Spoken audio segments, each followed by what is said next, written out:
नमस्कार, जय भीम मित्रांनो. सांगायला अतिशय आनंद होतो की माझे मित्र गोपाल पांढरे सर यांचं सुंदर असं गीत या भीम जयंतीनिमित्त येत आहे.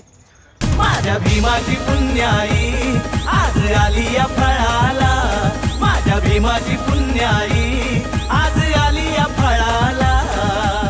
तर सरांचं हे पहिलंच गाणं आहे आणि गाणं अतिशय सुंदर झालेलं आहे. सुप्रसिद्ध गायक अजय दहाडे यांनी ते गायलेलं आहे. त्याचबरोबर सुप्रसिद्ध संगीतकार नागेश पिंपळे सर यांनी संगीतबद्ध केलेलं आहे. श्रवणी असं गाणं झालेलं आहे. खूप मजा येईल. नक्की ऐका मित्रांनो आणि आपला प्रतिसाद नक्की द्या.